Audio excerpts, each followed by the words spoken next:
Get this retirement committee meeting moving, and I will ask my good friend Senator Cardin Summers to open it with a prayer.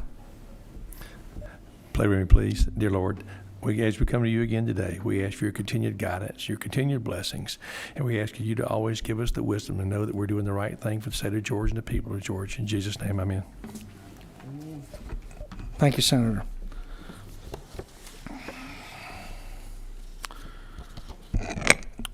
All right, so what I'm going to need, I do believe, unless there is someone who feels I am incorrect, which I'll be happy to entertain that, is the bill that is on the agenda is currently on the table, and I will need a motion to remove it from there. So moved.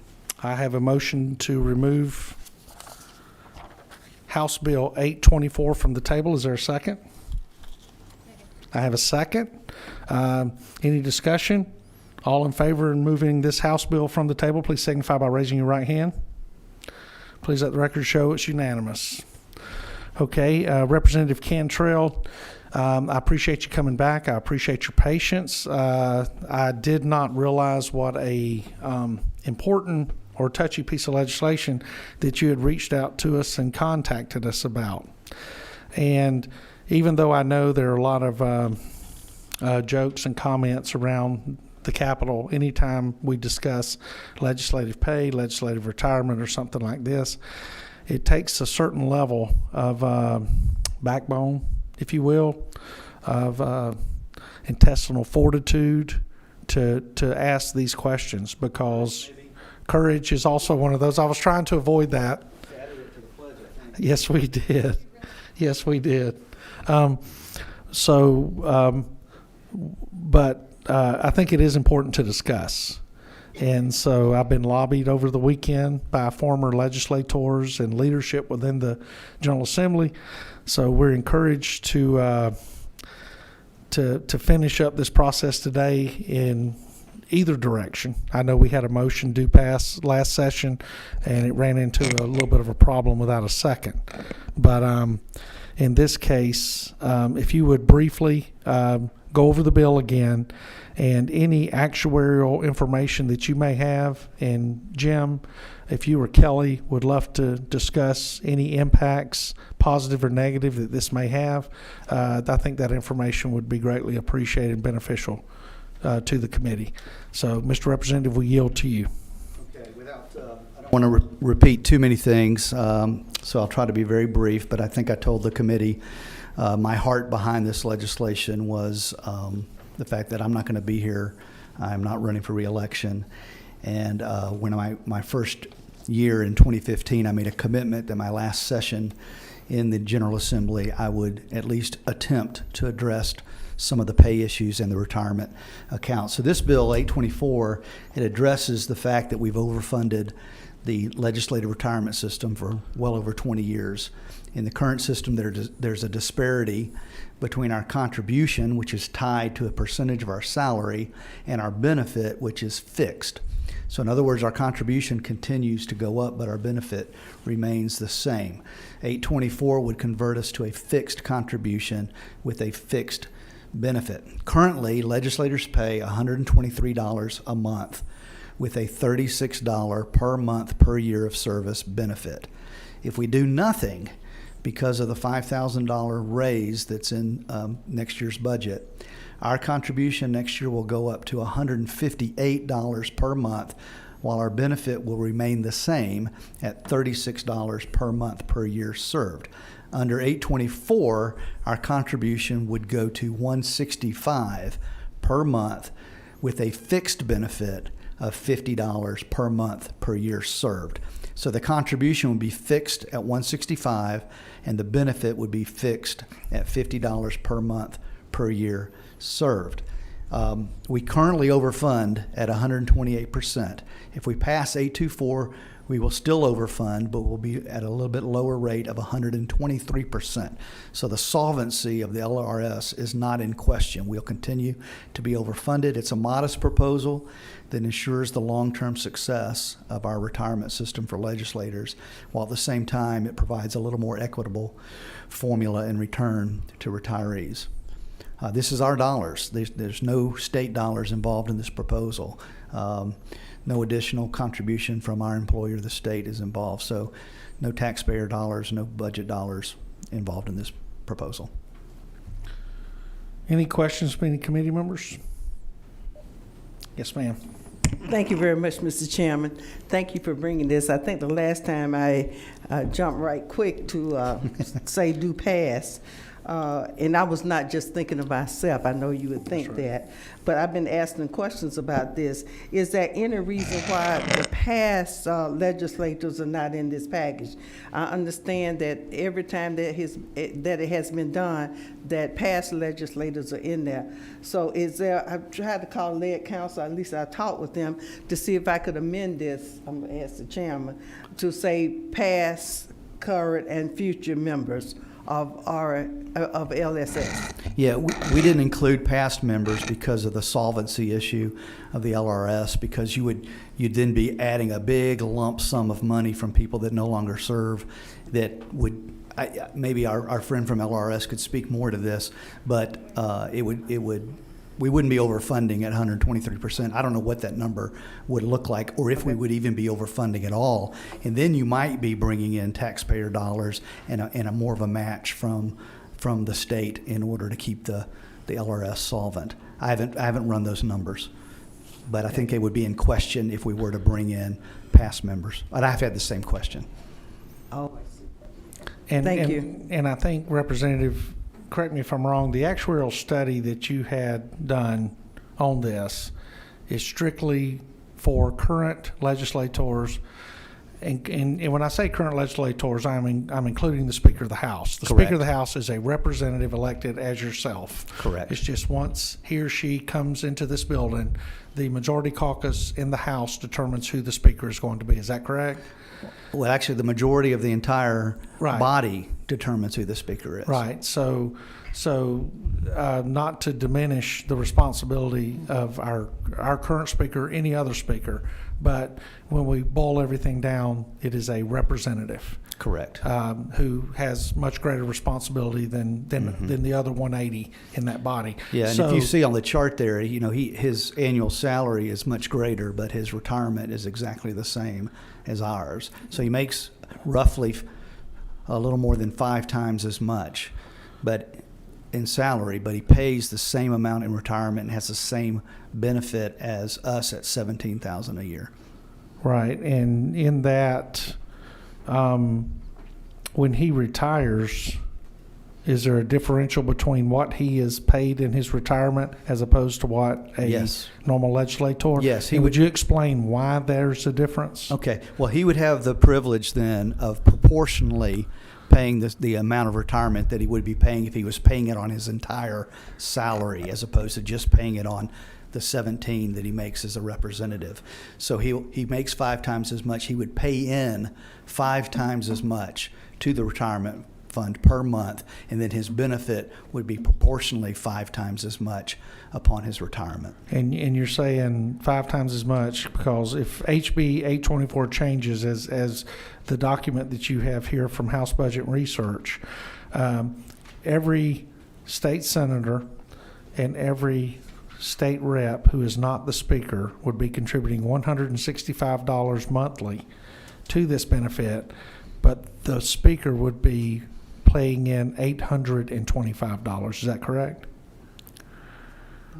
That doesn't sound exactly right. That's close. If you look at the bottom. Yeah, that's right. 825. That is right. Okay, So 5 times as much. 5 times 165. correct. And the monthly benefit that the 165 payer would be $50 a month. So a senator who retires with 20 years of service would receive a benefit of $12,000 a year as a retirement benefit. That is accurate. Okay.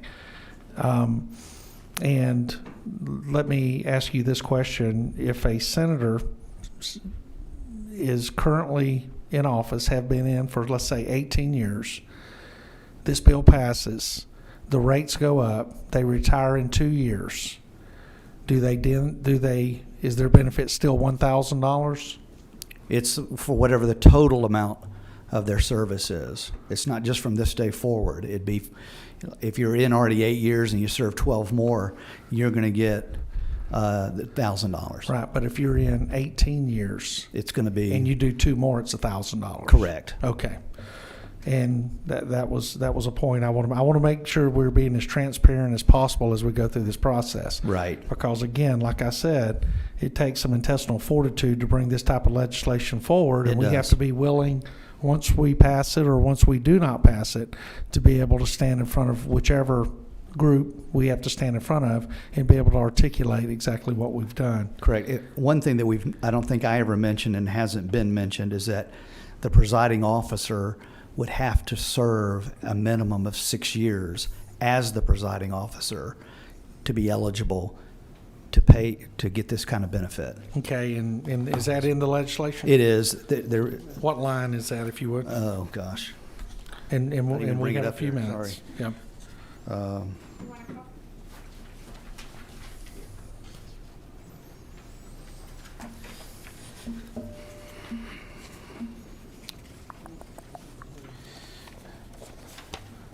Oh boy, you had to ask me that. Yes, I had to ask you one question. No, you caught that me. I thought You did that get me. That you knew the answer to, but you just weren't sure where it was in the document. Doggone it.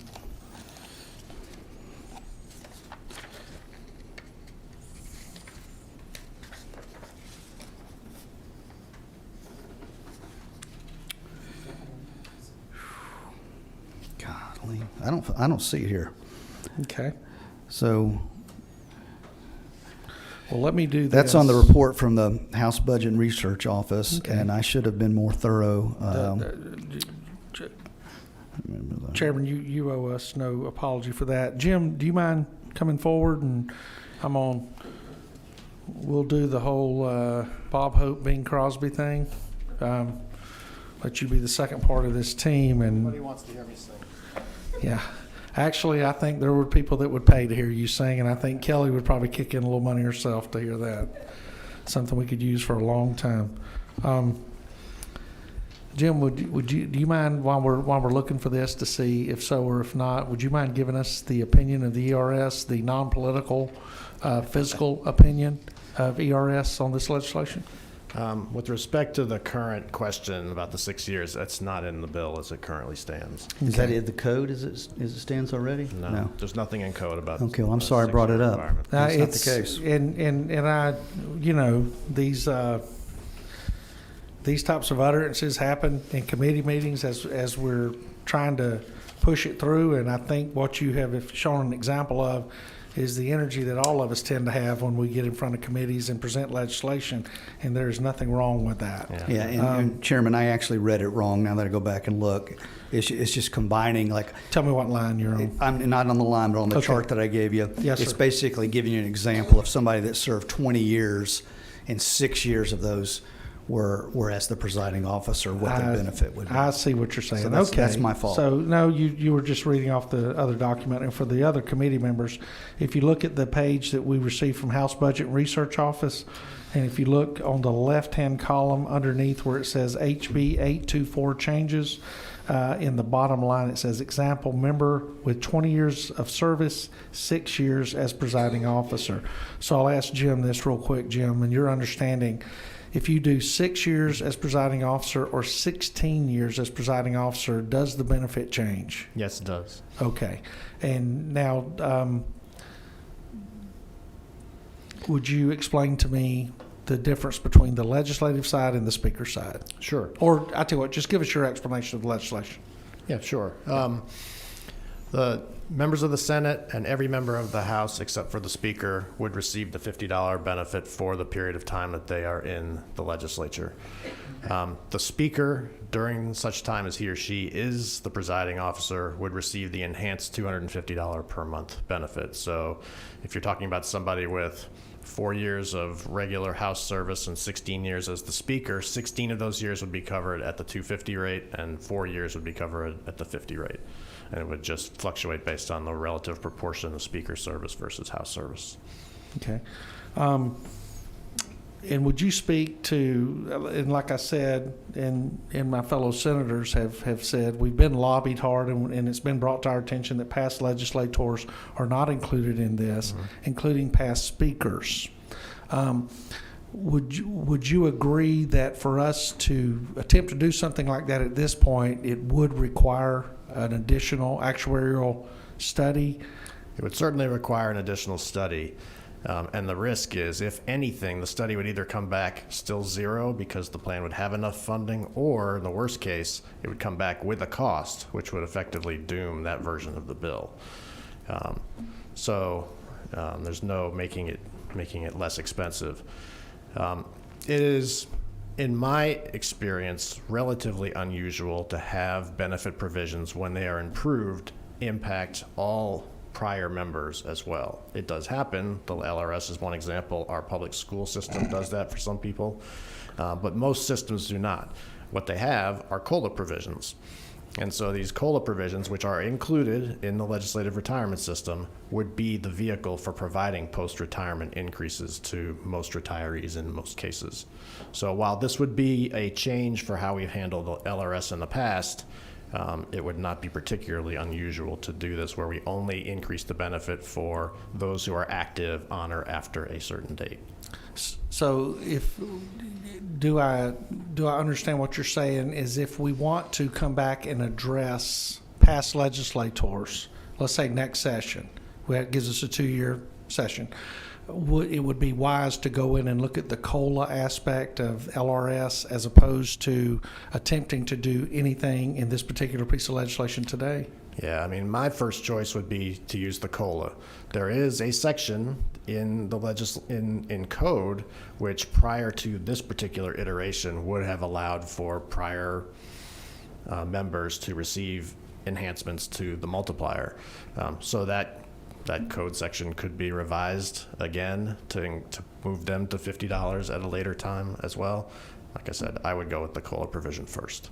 Okay, and a less dangerous proposal as opposed to playing with something that we have an actuarial study on, that we see the numbers fairly good. And I do hear that the fund is overfunded. That's correct. Actually, an updated number, we're currently about in the mid-130s, about 135% funded, something like that. So yeah, it's very well funded and easily can accommodate the version of the bill that is before you right now. I think the number 50 was actually chosen in part to give a little bit of cushion below which the fund would be able to handle it with no additional cost to the state. Hey, Jim, what's the advantage of having an overfunded plan? No state contribution. I mean, look, you don't want it to be ridiculously overfunded. That's maybe a misallocation of dollars. But if all of the current, past contributions, there were some employer dollars, but of late, there's been all employee dollars. And as long as that continues, having it a little bit overfunded simply gives you a cushion against a rainy day, and I think that's fine. So would be right to say that being overfunded a reasonable amount is smart business? I think so. I mean, you would typically, you're going to see fluctuations in the funding ratio. You don't want it to get below a certain level. You really don't want it to get it above a certain level. But again, to give yourself a cushion, we know that market corrections happen. We don't want that to cause too much financial stress for the state. So to start off in a slightly overfunded position is a good place to be. Do these numbers that the representative has put out here, do these seem reasonable? Yes. They do? Okay. I have no reason to doubt the actuarial numbers. Right. Thank you. I appreciate that. And I'd be remiss if I didn't welcome our good friend Blake, our attorney in-house who keeps us from making grave errors into the meeting. I know he had a very exciting time over in finance. So now welcome to dessert. What number are you on? 6. The cost difference, Jim, that you're speaking of, Representative Cantrell talking about, we're still paying into it, so that would keep it roughly at 135%, wouldn't it? There shouldn't be any with the amount we're paying back in. How's that going to work with the difference? Right. So the next actuarial evaluation, if assuming this bill is approved, the benefit will increase by some percentage, 30% or whatever it is. That will be immediately factored into all future calculations of liability that the plan is expected to pay. So the liability will go up, the assets won't immediately go up, but they will start to go up, right? And so over time, the increase in the liability will be paid for by the increase in the contributions. And still no physical note, no nothing for us, so we're good. Correct. Any other questions by committee members? Yes. Yes, ma'am. Thank you very much, Mr. Chairman. Now, let me ask this. An actual study has been done. Now, if you did one for the past employees, it has to be back in by Thursday. Is that right? Are you Is it talking possible? about for this? Mm-hmm. No, ma'am. We are done at the end of business tomorrow. Or at the end No of business other tomorrow? legislation will come out of any Senate committee at the end of business Tuesday evening. That's Tuesday, okay. Yes, ma'am. Well, let me ask, council, Yes, ma'am, absolutely. because I had called him about this, I'm really trying to help the people that are the past legislators. Right. And I want to offer this amendment to do that, but I'm trying to see how it can be done. I guess that's what I want to ask. Because you're saying that we can do this by COLA, it seems as if it'll be easier to do it because Yeah.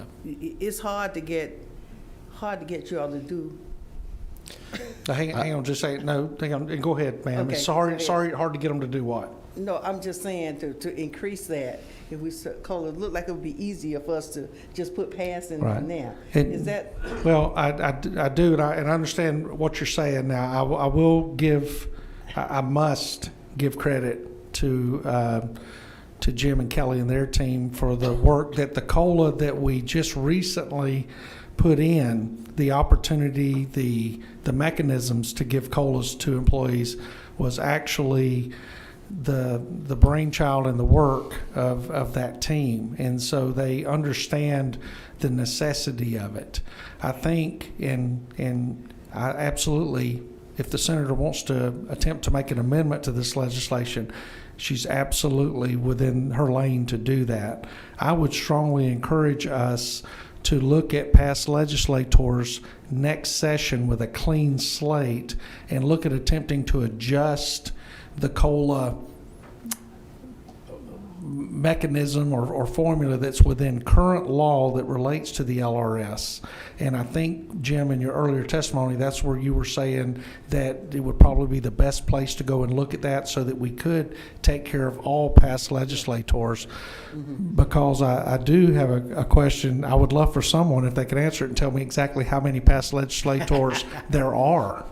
And, well, you stand corrected. They are coming out of the woodwork.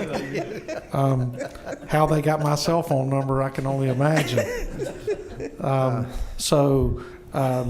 With that being said, I yield back to Madam Senator for her question to Ledge Council. can you comment on that? What mic are you on, Blake? 3. Thank you, Mr. Chairman. Yes, sir.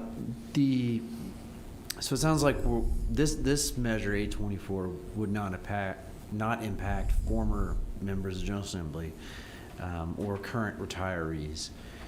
If there was a will to do so, the bill could be amended to do that. But as was mentioned, it runs the risk of causing the bill to be more expensive, which would kill the bill for this session, essentially. Oh, okay. I don't want to do that. So we're in a posture where, amendment is probably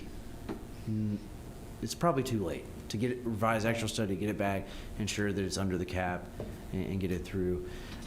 There is a current mechanism in code, for at least for legislators that began prior to January 1, 2009, and the board of LRS is able to increase the multiplier, and has done so, for the monthly benefit allowance. And I think in statute it is currently at 26 or Statute, it's 28. 28, and currently you're paying 36, maybe. Okay, so there is some current latitude without changing the law to allow former members, current retirees, to get an enhanced benefit if the fund has sufficient funding to do that. And and Blake, help me through this, I think there are opportunities prior to the beginning of next session to get an actuarial study started to look at what we would need to do in that to get past legislators up to or near what we're talking about doing today. Is that correct?